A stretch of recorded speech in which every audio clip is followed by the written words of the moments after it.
عزیز طلباء و طالبات، آداب۔ آج کے اس لیکچر میں آپ کا خیر مقدم ہے۔ آج ہم بات کریں گے دبستان دہلی پر۔ اردو شاعری کو ملک کے مختلف مراکز پر فروغ حاصل ہوا، جہاں کی شاعری کے مجموعی مزاج کے مطابق وہاں مختلف دبستان قائم ہوئے۔ ان مراکز میں دہلی، لکھنؤ، عظیم آباد اور رامپور اپنی اپنی شاعری کی خصوصیات کی وجہ سے مشہور ہے۔ دہلی ہمیشہ سے شعر و شاعری کا مرکز رہی تھی۔ 1719 عیسوی میں جب ولی دکنی کا دیوان دہلی پہنچا تو شمالی ہند کے فارسی گو شعراء کو پہلی بار اس بات کا احساس ہوا کہ ریختہ میں بھی اعلیٰ قسم کی شاعری کی جا سکتی ہے۔ اس سے قبل ریختہ کو محض بول چال کی زبان سمجھا جاتا تھا اور اسے گری پڑی زبان تصور کیا جاتا تھا۔ چنانچہ دیوان ولی کی تحریک سے ریختہ میں جو آگے چل کر زبان اردو سے موسوم ہوئی شعر و شاعری کا آغاز ہوا۔ پہلے دور میں جن شعراء کو اہمیت حاصل ہوئی ان میں خان آرزو، آبرو، حاتم، شاکر، ناجی، مضمون وغیرہ خاص طور سے قابل ذکر ہے۔ اس دور کی خصوصیت یہ ہے کہ اس میں ایہام گوئی کا رواج عام ہو گیا۔ ایہام گوئی کی سنت نے شعر و شاعری کی ترقی میں رکاوٹ پیدا کر دی۔ دراصل ایہام گوئی ایک ایسی سنت ہے جس میں شاعر ایسے الفاظ استعمال کرتا ہے جن کے اصلی معنی تک قاری کا ذہن آسانی کے ساتھ نہیں پہنچ سکتا، مگر جلد ہی اس کے خلاف رد عمل نے زور پکڑا، یہاں تک کہ شاہ حاتم نے جو اس سنت کے استاد مانے جاتے تھے نے اپنے دیوان سے ایسے اشعار حذف کر دیے جن میں یہ سنت موجود تھی اور دیوان زادہ مرتب کیا۔ دیوان زادہ پر جو دیباچہ حاتم نے تحریر کیا اس میں اپنے عہد کی شاعری اور شاعرانہ زبان کے بارے میں جن خیالات کا اظہار کیا وہ اردو ادب کی تاریخ میں کافی اہم ہے۔ خان آرزو کی شہرت کا دار و مدار ان کے گہرے لسانی شعور پر تھا۔ اسی طرح آبرو کے کلام میں ولی دکنی کے اثر کے ساتھ ساتھ مقامی رنگ بھی موجود ہے۔ سادگی ان کے کلام کا اہم عنصر ہے۔ ایہام سے پاک ہونے کے بعد اردو شاعری تیزی سے ترقی کی منزلیں طے کرنے لگی۔ ایہام کی بدت سے اردو شاعری کو پاک کرنے کے سلسلے میں میر، سودا اور درد وغیرہ نے اہم خدمات انجام دی۔ اگرچہ یہ دور سیاسی اعتبار سے پر انتشار تھا، لیکن شمالی ہند میں اردو زبان و ادب کی صحیح رہنمائی اسی دور میں ہوئی۔ اس ضمن میں سلیم اختر لکھتے ہیں، کوٹ: شمالی ہند میں اردو ادب کی ترقی اور ارتقاء کا سلسلہ طوائف الملوکی، معاشی بدحالی اور لامرکزیت کے متوازی چلتا رہا۔ اس دور انتشار کے پس منظر کو یوں بھی ذہن نشین رکھنا بہت ضروری ہے کہ اگر تقابلی تنقید سے کام لیتے ہوئے دیگرگوں حالات کے تناظر میں اردو ادب کے 3 عظیم شعراء میر، سودا اور درد کا تقابلی مطالعہ کیا جائے تو واضح ہوگا کہ ان حالات میں ان تینوں کے ہاں رد عمل جداگانہ بلکہ کسی حد تک متضاد انداز ملتا ہے۔ گو ان تینوں شعراء کا رد عمل ان معنوں میں انفرادی سطح پر تھا کہ انہوں نے سرسید کے مانند کسی باضابطہ تحریک کا آغاز نہ کیا بلکہ غزل اور دیگر اصناف کے وسیلہ سے بات کی، لیکن وہ غزل کی ساخت کا عہد تھا۔ اس لیے انہوں نے جن مضامین پر خصوصی زور دیا وہی غزل کی روایت ہے جو تجربات کیے وہ آنے والے شعراء کے کاروان کی منزل ٹھہرائے۔ زبان میں جو اختراعات کی وہ لسانی شعور کا سرمایہ قرار پائی ان کوٹ۔ میر تقی میر، مرزا سودا اور میر درد کا دور اردو شاعری کے فروغ کے لیے ہمیشہ یاد رہے گا۔ یہ اردو زبان و ادب اور خصوصاً اردو شاعری کی خوش بختی تھی کہ ابتدائی دور کے فوراً بعد اسے میر، سودا اور درد جیسے عظیم شاعروں کی پشت پناہی حاصل ہوئی۔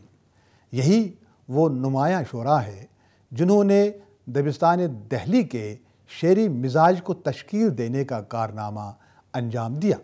میر تقی میر کو یہ شرف حاصل ہے کہ انہیں ناسق، ذوق اور غالب جیسے اساتذہ نے ریختہ کا استاد قرار دیا اور ان کے رنگ میں اشعار کہے۔ میر سے اثر پذیری کا سلسلہ آگے جا کر ناصر کاظمی کے ساتھ تواتر کے ساتھ ملتا ہے۔ اس سلسلہ اخذ و استفادہ میں بہت کم شعراء کو کامیابی ملی۔ میر کی ساری حیات آلام و مصائب میں گزری، جس کا عکس ان کی شاعری میں جگہ جگہ پر نظر آتا ہے۔ اس اعتبار سے بہت سے ناقدین کی رائے یہ ہے کہ میر کے کلام کو ان کی آپ بیتی کا درجہ حاصل ہے۔ چنانچہ ڈاکٹر سلیم اختر لکھتے ہیں کہ میر کے ایسے اشعار کے آئینے میں ان کی مجروح شخصیت کے نفسی نقوش نظر آتے ہیں۔ بقول ڈاکٹر موصوف کہ یہ محرومیوں کی ایسی طویل داستان ہے جس میں مفلسی، رنج و محن، بے دماغی، ناکامی عشق و جنون وغیرہ مختلف ابواب کی حیثیت رکھتے ہیں۔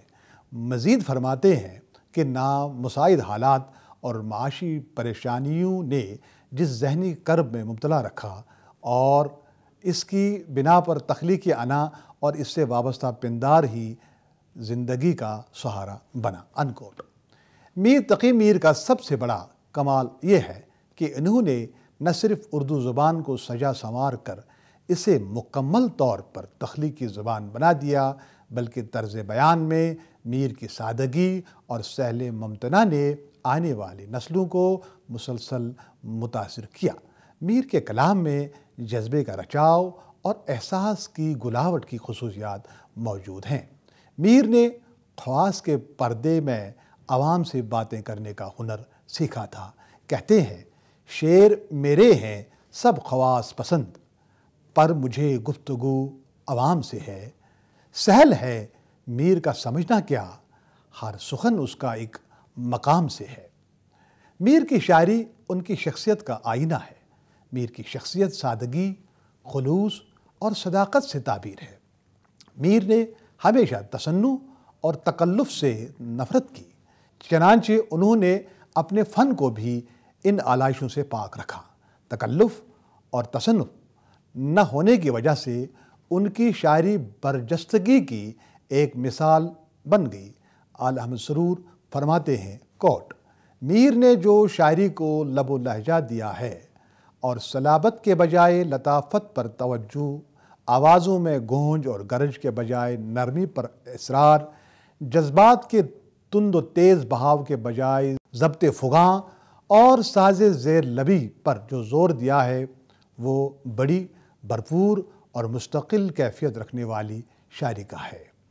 میر نے غزل کو جو لب و لہجہ دیا ہے اور تغزل کو جو آداب سکھائے ہیں، انہیں کسی زمانے میں ترک نہیں کیا جا سکتا، اور کسی نہ کسی وقت میر سے آداب فن سیکھنے کے لیے ہر ایک کو ان کے در پر آنا پڑتا ہے۔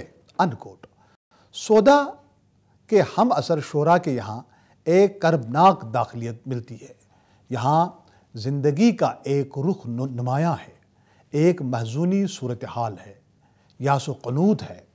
باہر کے حادثات نے اندر کی دنیا میں ہلچل مچا دی ہے۔ چنانچہ سودا کے معاصرین میں ذاتی قنوطیت اور عصری قنوطیت کے جلوے نظر آتے ہیں۔ اس کے برعکس سودا کی شاعری کی فضا بالکل مختلف ہے۔ سودا کی شاعری میں تغزل کا ارتعاش، داخلی کیفیت، سوز و گداز اور دل گرفتگی نہیں، جسے اس دور کے شعراء بالخصوص میر کی شاعری کے امتیازی پہلو تصور کیا جاتا ہے۔ سودا نے بھی اگرچہ میر کی طرح انقلاب روزگار دیکھا، مگر سودا بے فکرے تھے اور غم کو ہنسی میں اڑانے کا ہنر جانتے تھے۔ انہوں نے زیادہ سے زیادہ شہر آشوب لکھ کر دہلی کی بربادی کا مذاق اڑا دیا۔ سودا نے غزلیں تو خوب کہی ہیں، مگر ان کے قصیدے بے مثال ہیں۔ اس بارے میں جعفر علی خان اثر نے خوب کہا ہے، کوٹ: عالم خیال کی سیرت مطلوب ہو یا نغمہ طرب کا اشتیاق ہو تو سودا کی طرف توجہ کیجیے۔ زندگی کے دو پہلو ہیں، خوشی اور غم، امید و یاس۔ سودا کی نظر ایک پہلو پر تھی اور میر کی دوسرے پہلو پر۔ انکوٹ۔ داخلیت اور خارجیت میں جب تک توازن اور خوشگوار امتزاج نہ ہو، ایک انتشار کی کیفیت ضرور نمو پذیر ہوتی ہے۔ میر بے شک آہ و فغاں کرتے ہیں، مگر زندگی کے حوادث سہنے کا حوصلہ جو میر میں ہے وہ کسی میں نہیں۔ سودا نے داخلیت اور خارجیت میں توازن پیدا کر دیا۔ بقول فراق گورکھپوری، سودا کے کلام میں داخلیت کی چاشنی ہوتے ہوتے بھی خارجیت نمایاں ہے، لیکن اس کے یہاں خارجیت سوز و گداز اور درد و غم کا رنگ اختیار کرنے کے بجائے شگفتگی، سرمستی، نشاط اور رنگینی کا رنگ اختیار کر لیتی ہے، کیونکہ جب داخلیت نشاط کی طرف متوجہ ہوتی ہے تو نشاط کی فطری وسعت شاعر کے دل کی دنیا کو رنگا رنگ بزم آرائیوں کی طرف لے جاتی ہے، اور صحیح معنوں میں خارجی شاعری کا آغاز یہیں سے ہوتا ہے۔ گویا اس طرح سے یہ بات ثابت ہو گئی کہ دبستان دہلی کے ان دو شعراء یعنی میر اور سودا نے داخلیت اور خارجیت کی بنیاد قائم کی۔ خارجیت کا یہی میدان تھا کہ شاید سودا غزل کی طرف زیادہ متوجہ نہ ہوئے، اور جو کمال انہوں نے قصیدہ میں دکھایا وہ غزل میں ممکن نہ ہو سکا، کیونکہ غزل ہر حال میں داخلی کیفیت کو ظاہر کرنے والی صنف سخن ہے، اور اس میں جو دل گداختگی، لہجے کی دردناکی اور جذبے کے سوز و گداز کی ضرورت ہوتی ہے، سودا اس سے محروم تھے۔ ڈاکٹر سلیم اختر اس ضمن میں رقم طراز ہیں، کوٹ: سودا طبعاً سلاست کی طرف مائل نہ ہو سکے تھے۔ اس طرح سے تصوف سے بھی مزاج کی مناسبت نہ تھی۔ اس کی وجہ قصیدہ نگاری بھی ہو سکتی ہے۔ سودا کی پرگوئی اور قادر الکلامی کی یہ دلیل ہے کہ غزل سے وابستہ مخصوص طرز احساس سے عاری ہونے کے باوجود بھی غزل گوئی میں اپنے وقت کے اساتذہ میں شمار ہوتے تھے، حتیٰ کہ میر نے انہیں پورا شاعر تسلیم کیا تھا۔ البتہ یہ حقیقت ہے کہ مخصوص طرز احساس کے فقدان کی بنا پر کوئی انفرادی رنگ سخن نہیں ملتا۔ انکوٹ۔ سودا کا کارنامہ یہ ہے کہ انہوں نے قدرت بیان اور بلندی تخیل سے اردو شاعری کے دامن کو وسیع بنا دیا۔ سودا کی بدولت اردو شاعری کو جو پیرائے بیان حاصل ہوا، اس سے وہ اپنے عہد کے تقاضوں کی ترجمانی کی اہل بن سکی۔ میر درد دبستان دہلی کے باکمال شاعروں میں ایک ہیں، اگرچہ انہوں نے خود کہا ہے کہ میں کوئی صوفی نہیں جو تصوف کی بحثیں چھیڑوں، اور نہ کوئی ملا ہوں جو مناظرہ کروں، بلکہ خالص محمدی ہوں۔ لیکن یہ ایک حقیقت ہے کہ تصوف ان کے کلام کا ایک اہم عنصر ہے۔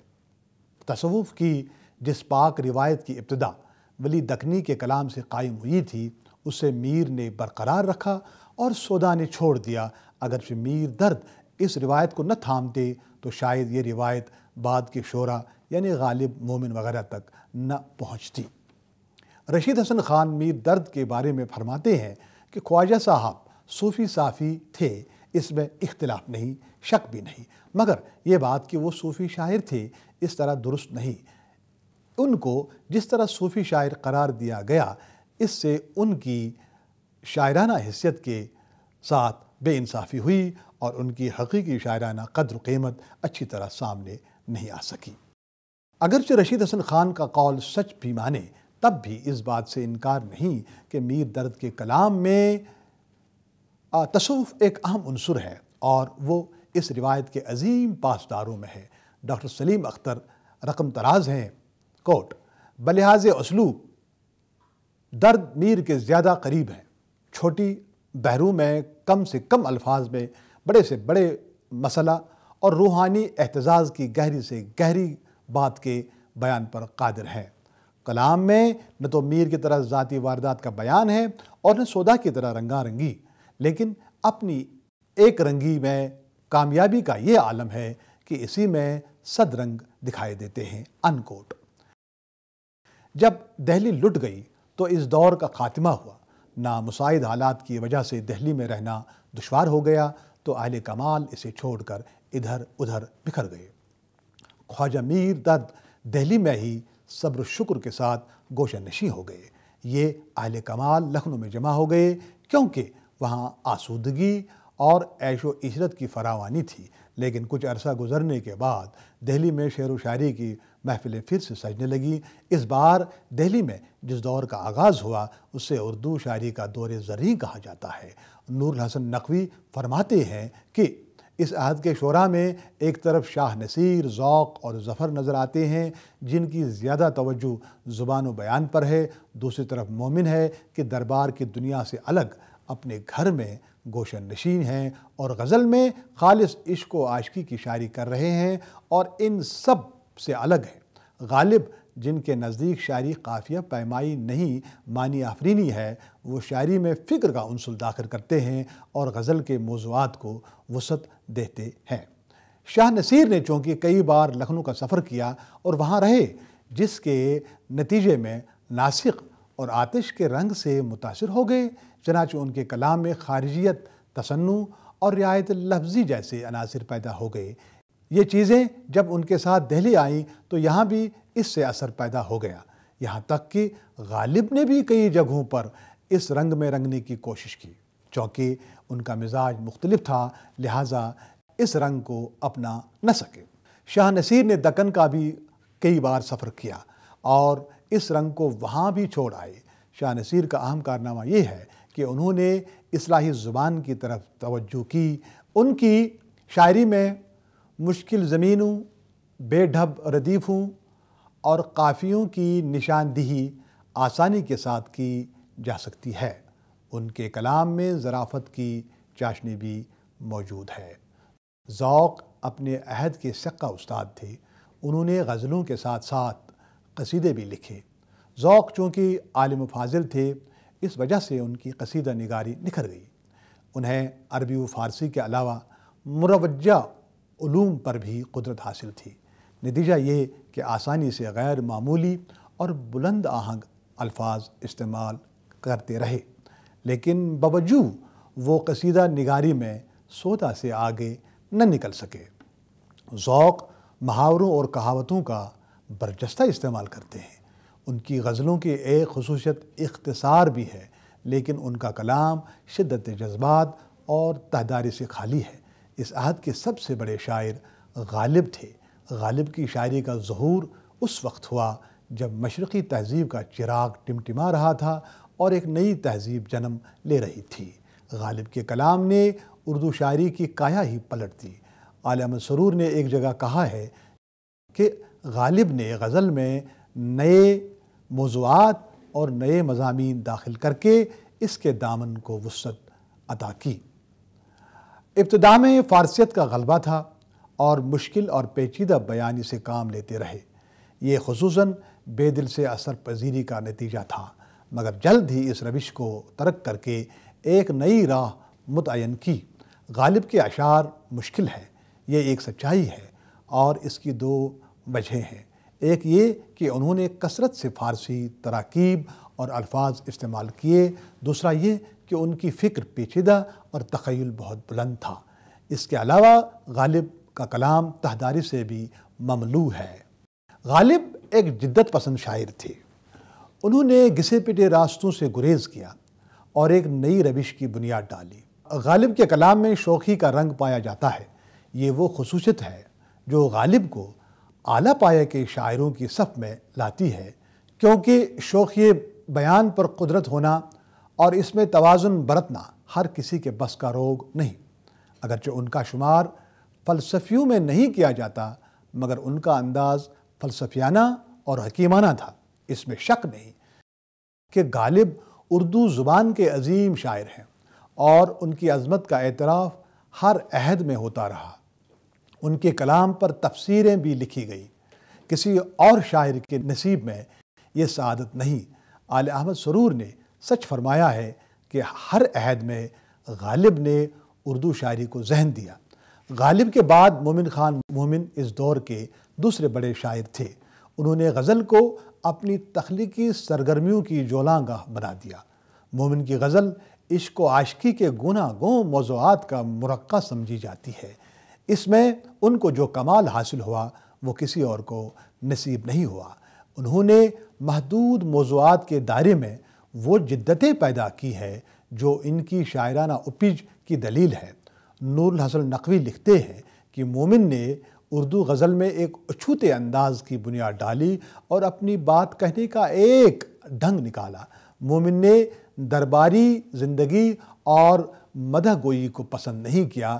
عہد زریں کے دیگر شعراء میں بہادر شاہ ظفر اپنی شاعری کی بعض خصوصیات کی وجہ سے قابل ذکر ہے۔ ظفر کے علاوہ شیفتہ بھی اپنا ایک الگ مقام رکھتے ہیں۔ دبستان دہلی اپنی بعض خصوصیات کی وجہ سے پہچانا جاتا ہے۔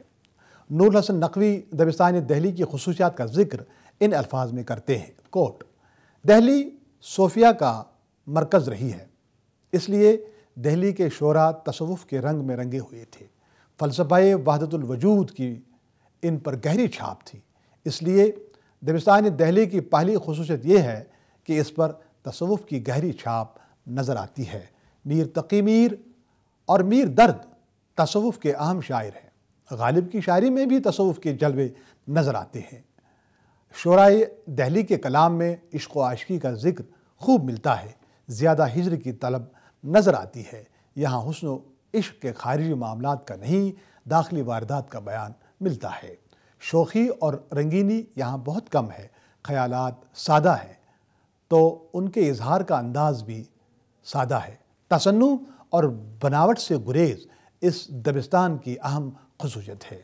تشبیہات اور استعارات میں دلکشی ہے، مگر سادگی کا دامن یہاں بھی ہاتھ سے نہیں چھوٹتا۔ اسی کے ساتھ آج کا یہ لیکچر اختتام کو پہنچتا ہے۔ امید ہے کہ آپ نے استفادہ کیا ہوگا۔ ہمیں اجازت دیجیے۔ آداب۔